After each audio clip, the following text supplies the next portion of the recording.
Hello everyone. आज हम एक नया न्यूमेरिकल करेंगे रेट एनालिसिस में, जिसके अंदर हमको फ्लोरिंग करना है।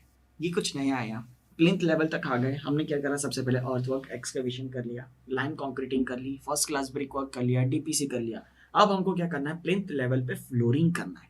फ्लोरिंग जनरली हम किसकी करते हैं, सीमेंट कंक्रीटिंग की। तो यहाँ पर हमको एक क्वेश्चन ऑलरेडी गिवन है, that is you have to determine the rate analysis for 2 to 2.5 centimeter thick cement concreting flooring with the proportion 1 is to 1.5 is to 3, and again you have to take 1 unit equals to 100 square unit. अब आप बोलेंगे कि sir जब concreting करेंगे इसकी unit भी तो metre cube में आनी चाहिए। Why we are taken the square unit? क्यों? क्योंकि मैंने यहाँ पे ऑलरेडी आपको डिफाइन कर दिया कि आपको जो हाइट रखनी है फ्लोरिंग की, मतलब फ्लोरिंग जो इतना मोटा करना है, ये फ्लोरिंग आपको ऑलरेडी 2 से 2.5 सेंटीमीटर तक करना है। अब जब मैंने आपको ऑलरेडी एक यूनिट दे दी तो आपके पास लेंथ, ब्रेड्थ, हाइट, उसमें से हाइट वाला पैरामीटर खत्म हो गया, तो आपके पास कौन सा बचा है, एक लेंथ बचा, एक आपके पास बचा ब्रेड्थ। तो आपके पास दो ही पैरामीटर बचे, तो इसमें भी हमारी यूनिट किस में आएगी, 100 मीटर स्क्वायर या 100 स्क्वायर यूनिट के टर्म्स में आएगी। अगेन फिर से लास्ट में हम क्या करेंगे, इसे 100 से डिवाइड करेंगे।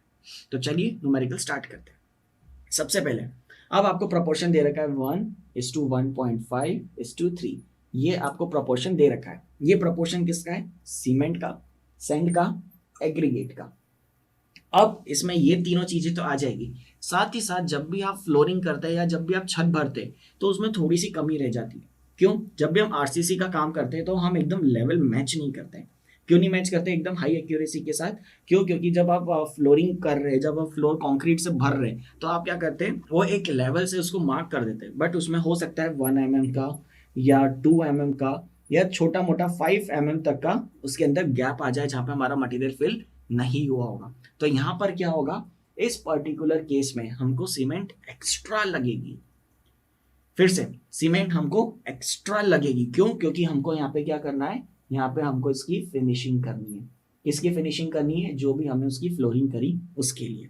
तो ये जनरली जो फिनिशिंग वाली सीमेंट रहती है, ये जनरली हम लेते हैं 0.2 मीटर क्यूब। ओके, चलिए सबसे पहले अपन निकालते हैं कि हमको सीमेंट कितना लगेगा, सैंड कितना लगेगा, एग्रीगेट कितना लगेगा। तो सीमेंट निकालने के लिए हमारे पास, कैलकुलेशन निकालने के लिए हमारे पास एक रिलेशन है, that is 4.125 upon proportion. Cement की कैलकुलेशन करने के लिए हमारे पास एक रिलेशन है, that is 4.125 upon proportion, and this is valid only if the total depth or the total height of the concrete flooring is 2 to 2.5 centimeter. But अगर ये case 4 centimetre हो जाता है तो वो अपन नेक्स्ट न्यूमेरिकल्स में कंसीडर करेंगे। इस केस में हम 2 से 2.5 सेंटीमीटर के लिए हमको कितना रिलेशन यूज करना है, 4.125 upon proportion. So that is 4.125, and what is the proportion given in the question, that is 1:1.5:3. तो that comes out to be the quantity of cement. ये हमारे पास निकल के आ रही है 0.75। अब सैंड कैसे निकालेंगे, इसका 1.5 टाइम्स, और सैंड कैसे निकालेंगे, इसका 3 टाइम्स। तो वो कितना आ रहा है, सीमेंट आ रही है 0.75, सैंड आ रहा है 1.125, एग्रीगेट आ रहा है जिसे अपन ने स्टोन बैलास्ट बोला है, वो आ रहा है 2.25। कैसे, 0.75 इंटू 3। और आप इसी में देखेंगे कि हमने एक नीचे मेंशन करा है कि सीमेंट फॉर द फिनिशिंग, मतलब 6 बैग लग रहे हैं। एक बैग कैसे, देखिए 30 बैग्स मिलके हमारे पास आ रही है 1 यूनिट। कितनी यूनिट आ रही है, 1 यूनिट, मतलब सॉरी 1 मीटर क्यूब आ रही है 30 बैग्स मिलके। तो 6 बैग्स में कितना होगा, तो ये कितना हो जाएगा, दैट इज विल बी 6/30। तो that comes out to be 0.2 metre cube. तो जब भी ऐसा कंसिडरेशन रहता है for 100 metre square of work, हमको हमेशा 6 बोरी सीमेंट की लगती है extra for 100 metre square of work of concrete flooring. We just require approximately 6 bags. Okay, now the total cost of the material will be, cement का आ रहा है 8,850 rupees, sand का आ रहा है 2,813, स्टोन बैलास्ट का आ रहा है 13,500 और सीमेंट का आ रहा है 2,280। तो the total cost of material that comes out to be 27,143 rupees. ये मैंने साइड में अलग से इसीलिए लिखा ताकि हम मटेरियल और लेबर को फिर से कंपेयर करेंगे। तो टोटल कॉस्ट ऑफ मटेरियल इतनी। अब लेबर, अब इसमें हेड मैसन देखेगा पूरा कि आपने जो फ्लोरिंग वगैरह करी है वो प्रॉपरली हो रही है कि नहीं। आप चाहे तो इसके अंदर आरसीसी भी ऐड कर सकते हैं, आप चाहे तो इसके अंदर स्टील बार्स भी डाल सकते हैं। स्टील बार्स कैसे लगेंगे? स्टील बार्स हमारे पास लगेंगे इसमें एट द रेट 1%, जिसको हम बोलेंगे that comes out to be 7.85 quintal.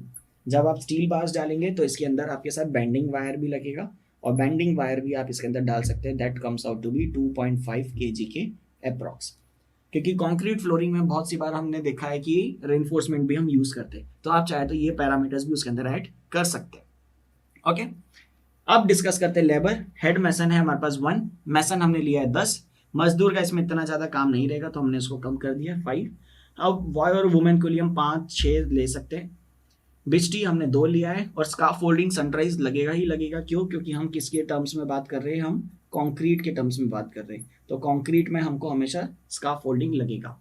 और साइड फॉर्म्स भी लगेंगे। क्यों? क्योंकि अगर मुझे इतने इतने एरिया में कंक्रीटिंग करना है तो मुझे क्या करना पड़ेगा? यहाँ पे तरापे या कुछ ऐसा स्ट्रक्चर टेम्पररी बनाना पड़ेगा जिससे कि मेरा कंक्रीट जो है वो इस पर्टिकुलर सेक्शन में ही सस्टेन कर सके, ताकि मैं यहाँ पे पूरी कंक्रीटिंग वगैरह वर्क कर सकूँ। Okay, so that gives you the total cost of the labour. ये निकल के आ रही है हमारे पास 12,800 रुपये। अब आप देखिए कि ये मटेरियल ज़्यादा है, लेबर कम है। ये कब उल्टा हुआ था? लेबर कब ज़्यादा आई थी? जब हमने प्लास्टरिंग करी थी और पॉइंटिंग करी थी। So the total cost of the material that comes out to be 39,943 rupees. फिर इसमें हम 1.5% वाटर चार्जेस ऐड करेंगे तो वो निकल के आएगा 600 रुपीज़ अप्रोक्स, और 10% कॉन्ट्रैक्टर का प्रॉफिट। तो that gives you the grand total of 44,537 rupees for 100 metre square. तो 1 मीटर स्क्वायर के लिए कितनी कॉस्ट आ रही है हमारे पास? 445 रुपीज। मतलब आप अभी जहाँ खड़े हैं वो फ्लोरिंग करी हुई है, तो आप उस फ्लोरिंग का एरिया नाप सकते हैं। आपको हाइट नहीं नापनी, क्योंकि अपन ने पहले ही डिफाइन कर दिया कि ये 2 से 2.5 सेंटीमीटर है। तो आपको क्या करना है? यहाँ पे आप उस फ्लोरिंग का एरिया निकाल लीजिए, उसकी लेंथ और उसकी ब्रेड्थ कैलकुलेट कर लीजिए, और उसको इस रेट के साथ मल्टीप्लाई कर दीजिए, तो आपको पता चलेगा कि यहाँ पे जो फ्लोरिंग हुई है उसका रेट इतना हो सकता है। या आप कोई भी नया कंस्ट्रक्शन कर रहे हैं तो आप उसमें ये वाला रेट अप्लाई कर सकते हैं। तो आई होप ये सीमेंट कंक्रीट वाला आपको जो कंसेप्ट है ये समझ में आया होगा। अब इसके नेक्स्ट वाले टॉपिक में हम इसे 2 और 2.5 की जगह हम इसको 4 सेंटीमीटर करेंगे, क्योंकि कुछ क्लाइंट की ऐसी रिक्वायरमेंट रहती है कि हमें थोड़ा सा मोटा चाहिए ताकि वाटर लीकेज की प्रॉब्लम सॉल्व हो सके। हो सकता है कभी ग्राउंड वाटर टेबल बढ़ जाए, हो सकता है कि जो पानी है वो पर्कुलेट हो जाए, तो वो हम इसके बाद वाले न्यूमेरिकल में कंसीडर करेंगे। Thank you.